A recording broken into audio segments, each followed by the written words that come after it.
My name is Elbert H. Collins. Last name is Collins. And I'm from Portland, Oregon, USA, of course.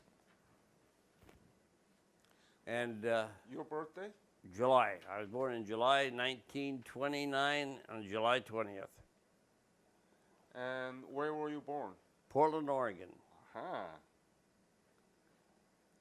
Yeah, I was born there, stayed there. Tell me about your family and your siblings. Well, I got married in 1952, or 53 actually, after the Korean War. I joined the Navy. No, your parents and My your parents, well, my parents are, my dad was from Canada, and my mother was from Oregon, originally from Montana, but they met in Oregon. And my mother's line, which I've got all on genealogy, my mother's line we trace back to the Mayflower. Ah. And so she goes back to, on her side, we can go to the Revolutionary War, the Civil War, the whole thing on that. On my dad's side, we go back to the what we call the old country, Ireland and everything. But my granddad came over in the early 1900s and moved from England over to Canada, and he homesteaded at that time. Homesteaded land in Saskatchewan. Then later, my grandmother and my dad and uncles, they came over, and they lived in Canada. That's how they all got to Canada.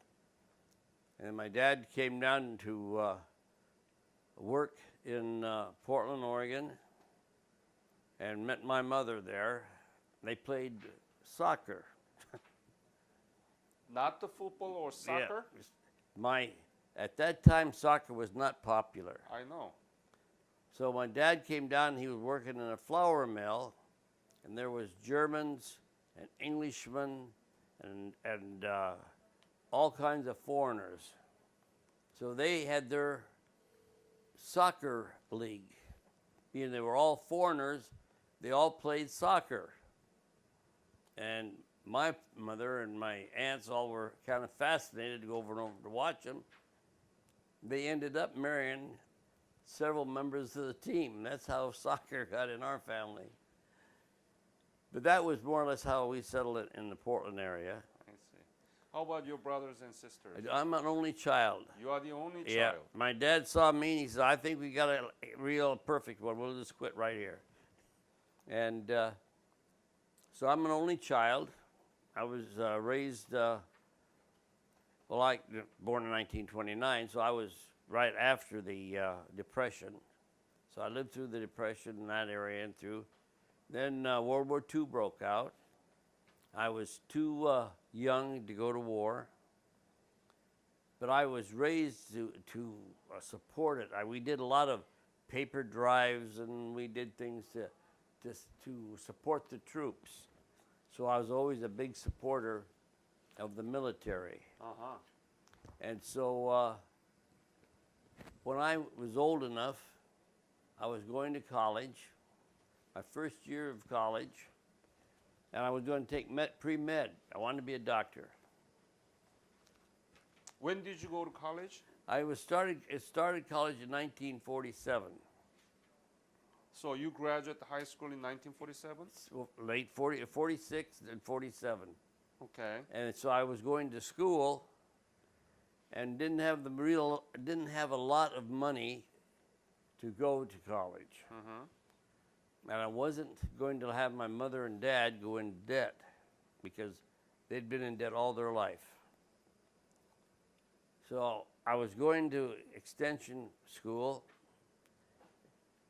and I saw this sign saying, join the Navy and we'll pay your education. Ah. I was taking the courses, extension courses. Ah.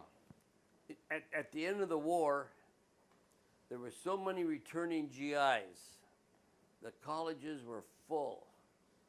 And so they had what they call extension courses.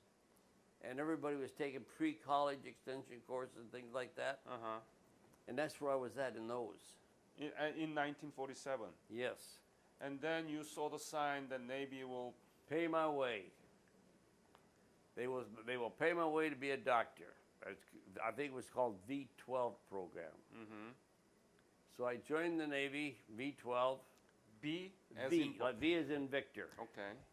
And they, got me in boot camp. And while I was in boot When? camp in 1947, What months do you remember? July. July. So you enlist. Yes. I enlisted for this college. And it got down to San Diego, and the government said, we have enough people in this program, we don't need any more. I'm in the Navy now. Whether I like it or not, I'm in the Navy. And so while I was down there, I thought, well, I'm stuck one way or the other. I didn't want to do this. I'm going to go into flying. So I put in for Naval Air. Uh-huh. And they said, oh, eventually. But I had to keep working and do my thing. Then I took the examination, and I passed. They came back and said, you go to the Pensacola, Florida, and you'll go report down there in December 1950. So that's when the next class starts. So I'm happy. I'm working in Bremerton in the medical field. I went through the medical training and everything while all this is going on. Went to Corps School in San Diego and went to my hospital training in Bremerton, Washington. You were in the Navy. Yes. How did you get that kind of medical training? They have in San Diego. They have a large school that they train Navy medicine to go aboard ship. Because aboard ship there's no doctors quite often, so they train the medical corpsmen real well. And then after we go through this 6 months of medical EMT, let's call it EMT training. That would be about what you would be equivalent to on the outside. Uh-huh. So then they sent me from there to the hospital in Bremerton, Washington for a bit more training, for training under the doctors. Uh-huh. So then I was trained in orthopedic surgery, working with the orthopedics and broken arms and legs and all that. And then I was trained over into surgical ward. So I was taking care of surgical people, then working in surgery a little bit. After about close to maybe 6-7 months, then I was transferred down to the shipyard in Bremerton. My job there was drive the ambulances, care of people injured in the shipyard, get them up to the hospital and get them taken care of. So that's all I've been trained for, that. Then, June of 1950, the North Koreans went across the line and they come down here. I read it in the paper, I understand. But I know Korea is somewhere over around China, Japan. I know nothing of Korea other than what you read in the paper. Mm. It's a small town or a small country, I should say, up there. Knew nothing. But there's a lot of news. It's on the news, and you see all this. On my birthday, July 20th, I was scheduled to go down to my birthday. And my mom and dad's got everything all set up. July the 20th, we're going to have a big birthday party for you. I said, okay, I'll set up my leave. I said, fine. So on July 4th, the 4th of July, I go down to the big celebration for our independence, the fireworks and everything, that weekend. I come back from the 4th of July parties that Monday. As I come to the clinic, here's my sea bag at the front door. I said, what's going on? They said, you're going to the Marines into Korea. I didn't join this. That's not what I asked for. So I that said- was July 4th. July 4th weekend, yeah. I said, I have orders to go to flight school in December. You take the latest orders. These are the newest orders. You take these orders. You go down to Camp Pendleton to the Marines down there. You check in, and you tell them you got these orders. But you got to follow your last orders. So I'm not too happy about this, but you do it. So I took my sea bag. I got on an airplane. I flew from Seattle Airport down to San Diego. San Diego, got a bus up to Camp Pendleton. Got to the Marine Corps base Monday night. Oh, not night, I should say Monday afternoon. Got down, I checked in. They immediately took my sea bag and took my uniform, put it in the sea bag, and sent my sea bag home. Give me a whole new set of dungarees. They said, you is now a Marine Corpsman. I said, a Marine Corpsman? I figured, okay, I'm going to end up going to some kind of school down here. Again. That didn't happen. They were not going to send me to flight school. You knew that. The writing's on the wall. Something's going on. And you see all this preparation down there in Camp Pendleton with this build-up of going overseas and that. More people checking in. Long story short, on Tuesday morning, they gave me a brand new weapon in a bag. That was along about 8 o'clock in the morning. They wanted me on the range at 9. And they wanted me to clean this thing and have it ready to go.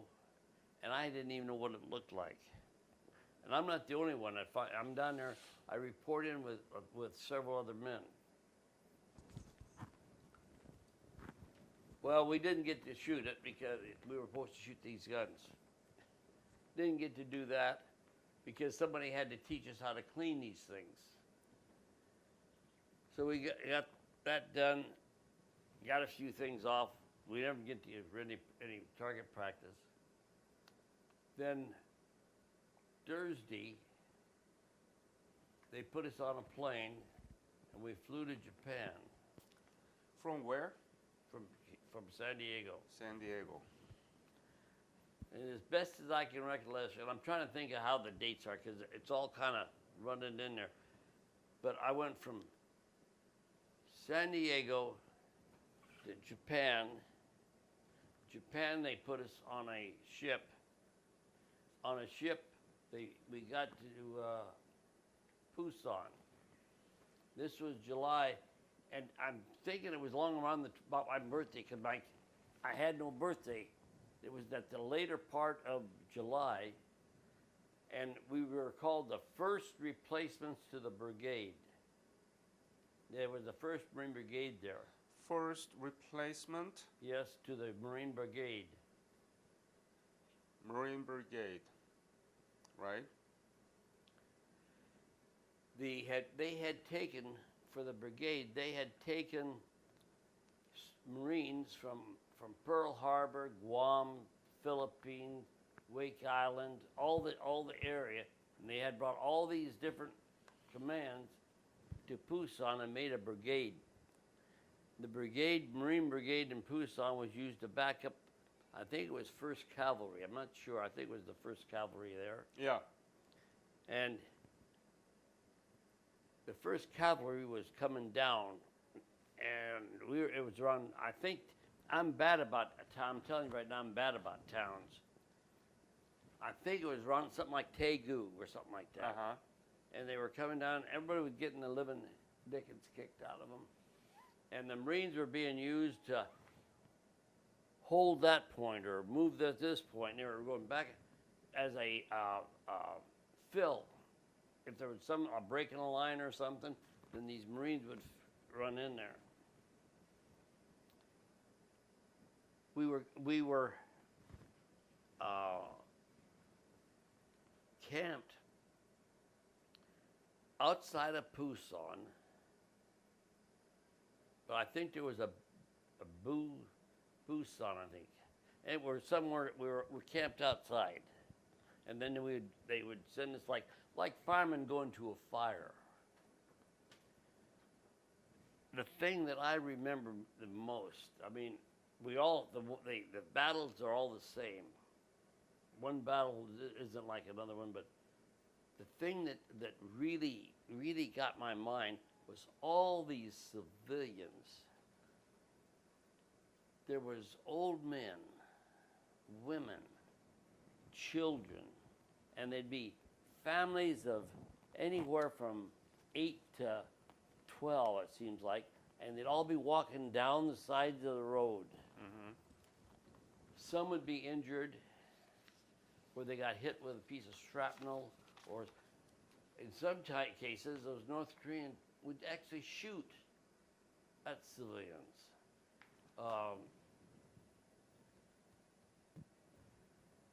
I remember You saw North Koreans shooting at them?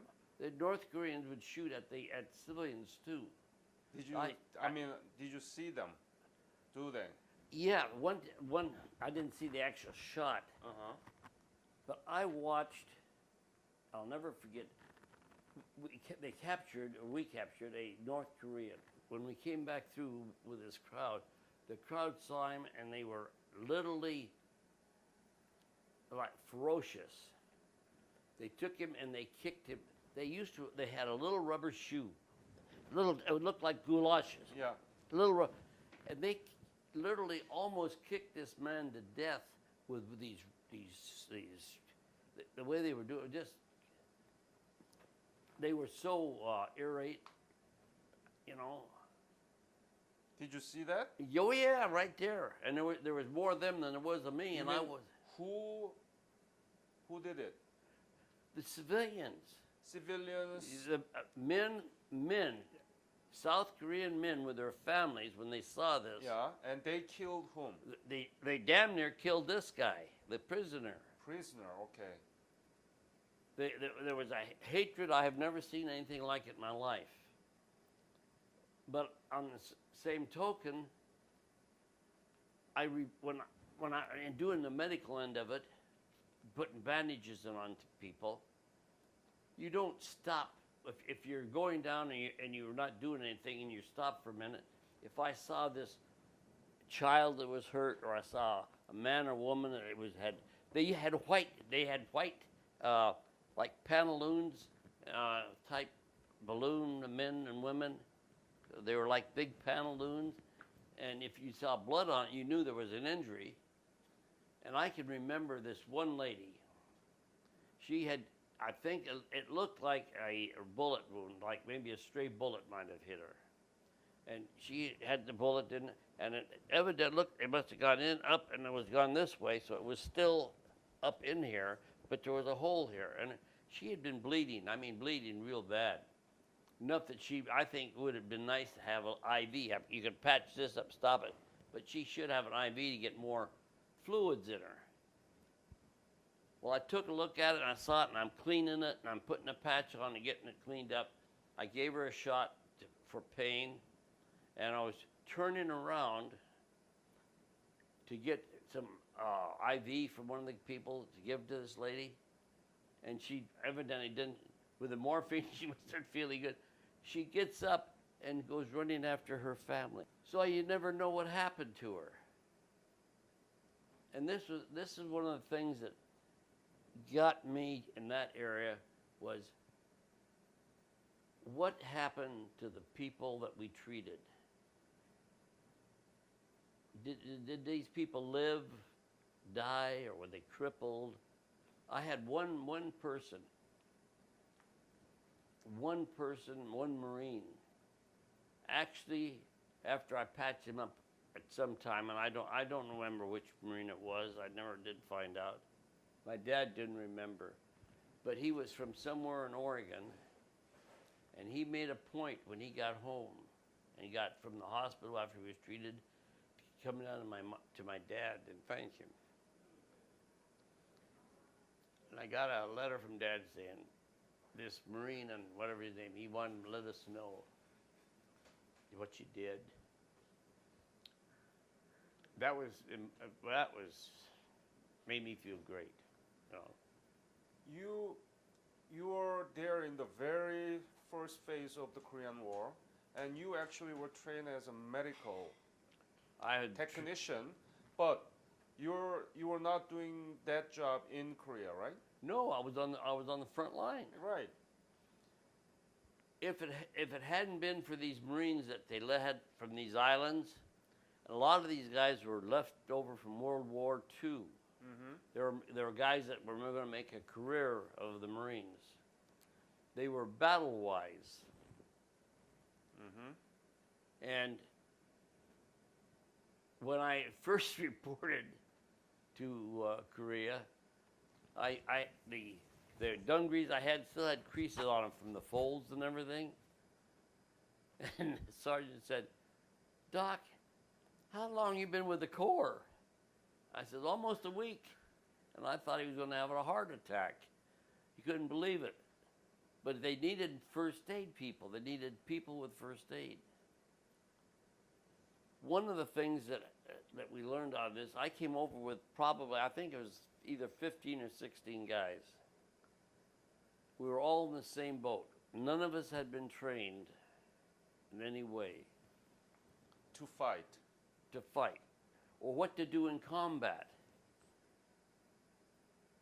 And now they have a different school. Now they got a whole new thing from all these things that we've talked about during that time.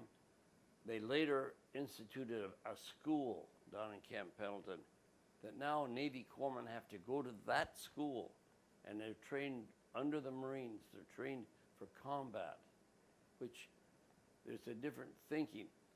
What we didn't think about, which got a lot of the guys killed, if a man got shot and he dropped, and they go running over there, they forget the man that shot him is going to shoot the next guy there if he's still alive.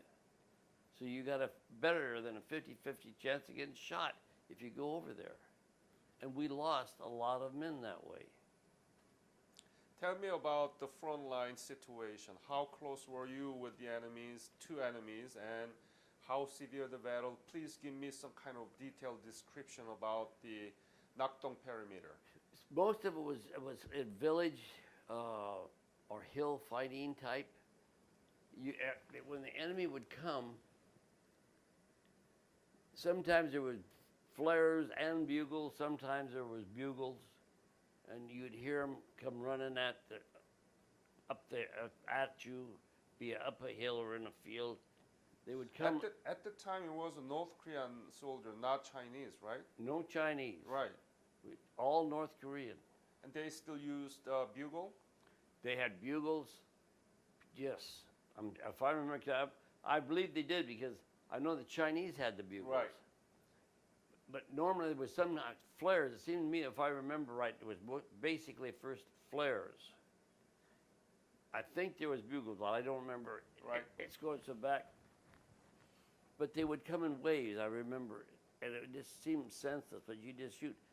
And in my case, sometimes it got within 20, 30 yards. Wow, so close. Yeah, but that's only because I wasn't doing I wasn't watching what I was doing. That's why these Marines, I think, saved my tail. When I asked for cover, if I was going to take care of somebody, I told the sergeant was really on me. He said, "Don't go or do anything without checking first." He says, "Well, I want to clear an area before you go," which really saved me. So I did. I wouldn't take off. I got shot in the buns there with a ricochet. Where they had, I can remember, we were in a water ditch, and on the side of the road, and they would take the rock, and they would fit the rock so he had straight walls for water ditch, and the water would run down these like a ditch. Yeah. And I was hiding, got down in the ditch, and a bullet ricocheted off the rock on one side and went right through my cheek. That's how I got shot in the fanny. And Shot where? in my tail, Oh, where it ricocheted, and it was like getting hit with a baseball bat or a flat board, going pa. It didn't go deep, but it sure did hurt. so you saying that the bullet bounced back to your It had tail? to. It had to. The bullet was all spent. Mark, I had to get one of the other guys to take it out. And anyway, I got shot in the buns. So did you get Purple Heart for that? Oh yes, but I didn't go into the raid station. If I'd got to the aid station, they would have taken me out of the system, put me back. But it was just bounced back bullet, so it Yeah, didn't really. it must have hit, bounced, and then can't hit, And my fanny's right there. So what? Were you bleeding? No. Oh yes, yeah, I was bleeding, but Really? not too. Yeah, you put this. It felt like a diaper you put on, but it just healed up real quick.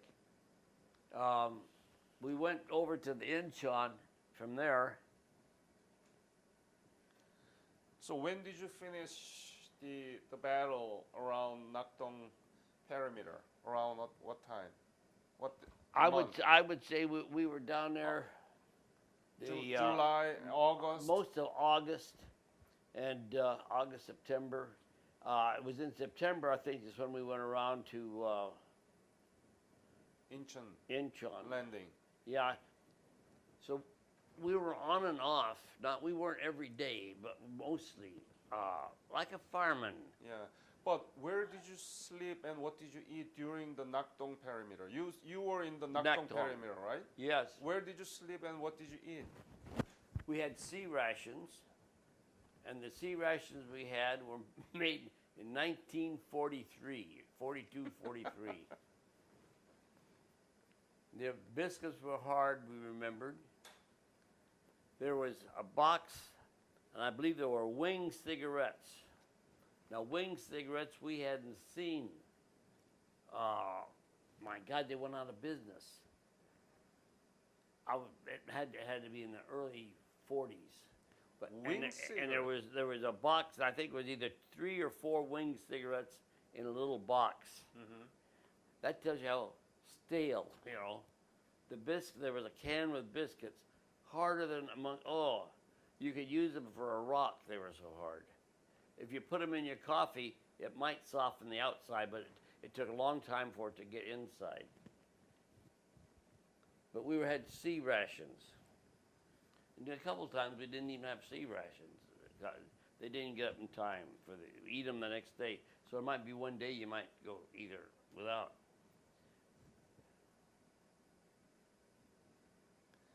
Where did you sleep? Sleeping bag. On the one day. And the foxhole or Foxhole.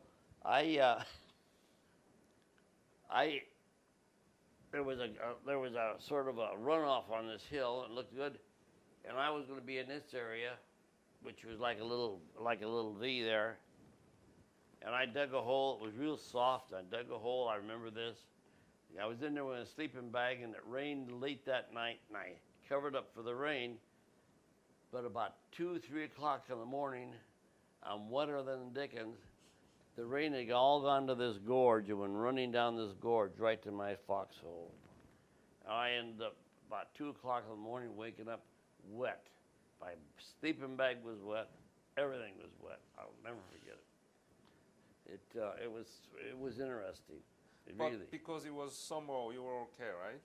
Oh yeah, it would rain sometimes in late afternoon, sometimes at night, and but not every day. Some days were nice. It was really nice weather. Were you scared at the time? I was scared to death. I was not. When I came here, I was not prepared for what I was going to see. Did you ever say to yourself, "Why am I here? What the hell am I?" Many a times. Why am I here?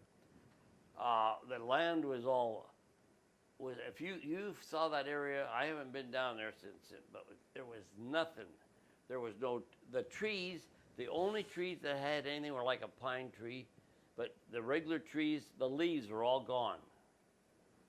Now, I don't know if people were eating them or if it was the air, the concussion from the explosions or the shooting, but it seemed like all the trees didn't have leaves. I remember that, and that's something the other guys we were talking about this time. Yeah. And that's about. I think more other than being scared. That's my memory is really. Did you regret? Pardon? Regret. The regret? No. At times, if somebody said we can go home now, I'd have gone. But I'm not a fighting person. I wouldn't think I was. And truly, I think that if it hadn't been for these Marines, I'd have been dead early in the game. I really felt that. If I asked for help, there was a Marine there. If I asked for cover fire, there was a Marine there. Did you fire the shot against the North Koreans? I did fire shots at people. I seen them go down, but I don't know if I killed them or not. Okay. I didn't walk out there to check them, truthfully.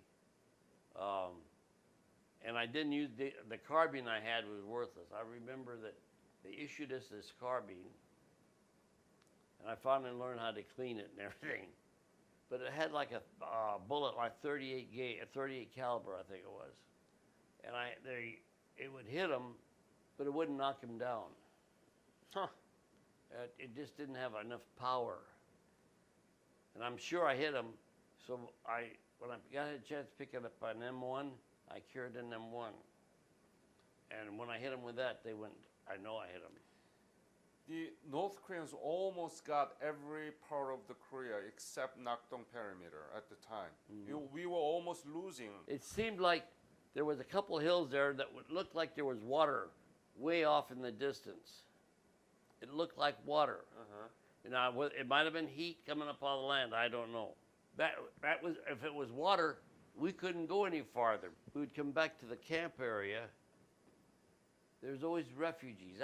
The refugees seem to be, I can remember more people, kids. There were children, I remember, that didn't even have parents, or they were looking for their parents. And that part would got me. It really got me. When did you leave for Incheon and how? I think it was the beginning of September, somewhere in the end of. It's got to be beginning of the September, right? We were at sea, I think, about 5 days, maybe 4 or 5 days. Ah. So and I'm trying to think when the Incheon landing was. The Incheon landing was long about the 10th or 14th, I think. 15th of September. 15th. Yeah. And we were at sea for about 5 days, if I remember right. So we must have left the Pusan in about 10th, 11th, somewhere around there. I remember there was a typhoon. When we came back, we were in warehouses down on the pier. And we're living in the warehouses. And there was a typhoon. And I remember the ships that were tied up were just bounced back. So they dropped a landing barge down between them to act as a cushion. I remember seeing tin roofs fly through the air from this typhoon. So whatever the date of the typhoon was at that time, we left right after it. And then I think we were at sea about 5 to 10 days. I don't think it was any 10 days, but I think about 5, maybe 6 days. We came back around over to Incheon. And one of the things I had, being in the medical, I never went to what they call briefing, where they should lay out the maps and everything like that. Yeah. That wasn't my job. My job was first aid, so that's what I did. But I had never made a landing on a ship. I'd seen pictures of it in the newsreels where the ship, they take the cargo net and hang it over the side, and they go down the cargo net and get in the landing barge and they take off. I had never done it in my life. I was scared to death.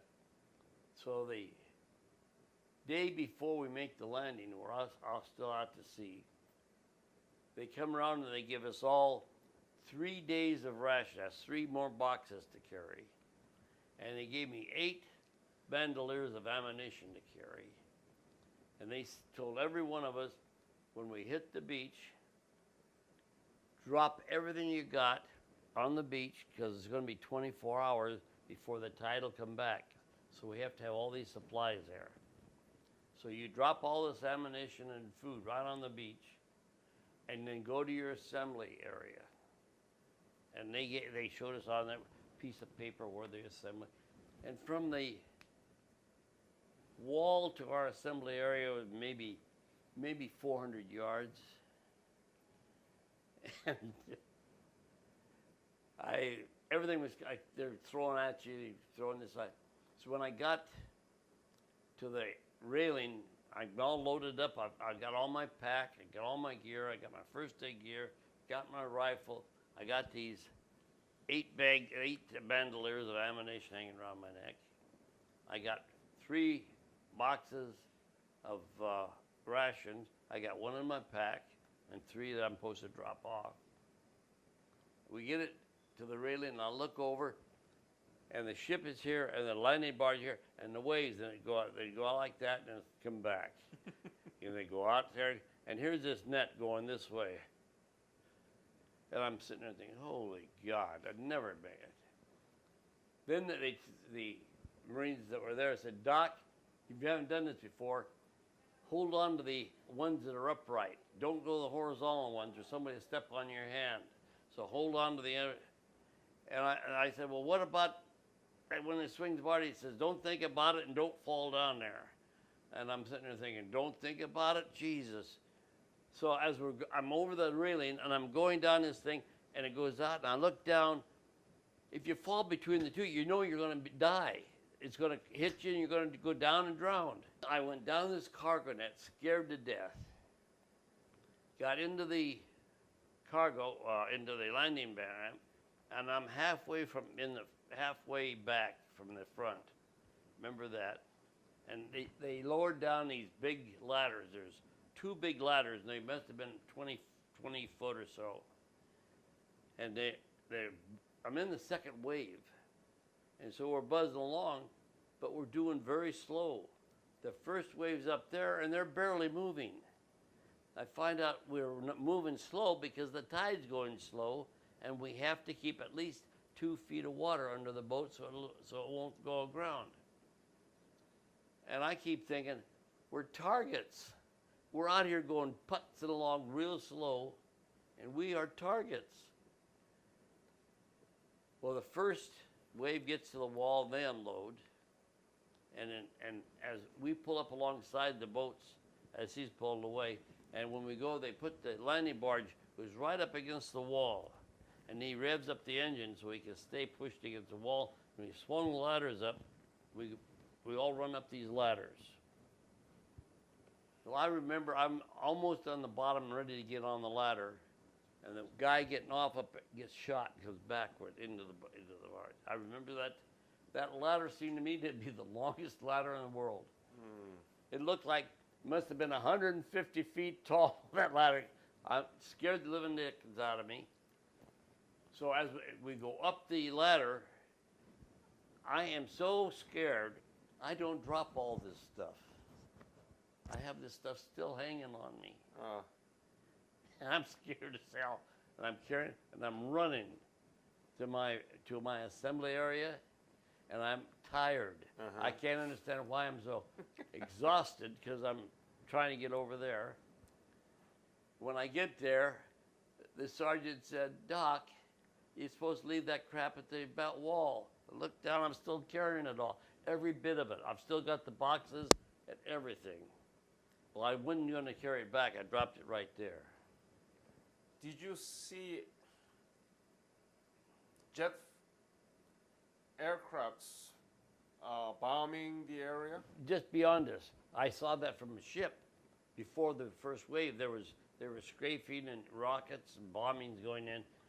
The area that we were going at was just beat all to hell. There wasn't a bit. It was like a warehouse area, but there was nothing standing as a where. There was one half of a wall and the roof was down. I remember that, but there was a little destruction, like somebody gone through with a steamroller. It was just everything was just tore all to hell. So the jet fighter launched from the aircraft carrier, right? I don't know. Did you see the aircraft carrier? No. There was a Valley 4G actually. Yeah. Yes, and I had an interview with the Navy pilot that was actually participating in the Incheon landing and Pyongyang bombing. Yeah. But you didn't see the aircraft carrier. Oh hell no! I'm in amongst these warehouses. Tell me about on the way from Incheon to Seoul. You guys recovered the Seoul on the 28th of September. Please tell me about those. Well, I made the landing at Seoul or Incheon. The next day, they put my 3rd platoon on one tank, 2nd platoon on one tank, and 1st platoon. Each platoon, there was 3 of us, on the back of a tank, and we took off as fast as we could for Kimpo. Our job was to get to Kimpo, make a big perimeter by where the runway's right there, and we were to defend Kimpo until everybody got to us. And I remember we dug our foxholes out there in that dirt, and we had the 3 tanks, and there was not a big attack, but we had snipers. Snipers. And these snipers would sit over there and they try to hit us. We had a couple guys hit. Nobody was killed that day. But we had snipers for, I think it was like 3 days. Were there any severe resistance from North Korean army when you landed in Incheon? Did you see the enemy there? No, I know I found some dead enemies, so somebody had got shot ahead of me. When I got there, they were dead. I can remember that. So there was no resistance? I didn't see any. But I know there was resistance over on my left, because you could hear shooting every now and then. But I didn't get any resistance. My landing was relatively simple. I really didn't see any resistance until I sat at Kimpo. We had a couple people try to attack. Didn't do any good. So how long did you stay in Kimpo? 3 days. 2 nights, 3 days. And then what happened? Well, the rest of the division, as the rest of people from Incheon moved up, and we covered. Then we moved up, and from Kimpo, I moved towards the Han River. And I can remember, this is the part, I've been looking for a week out there on the Han River to see where the hill. I remember we were on a hill overlooking the Han River. I can remember it just clear as a bell, and you can see him going across over here. We were up there maybe 2 days. I don't remember exactly. I think it was 1 or 2 days up there. Didn't get any resistance there. But we did, the next day, went down, we got on this landing barge. Or it wasn't a landing barge, it was a Amtrak. And the Amtrak took us across the river and deposited us on the other side.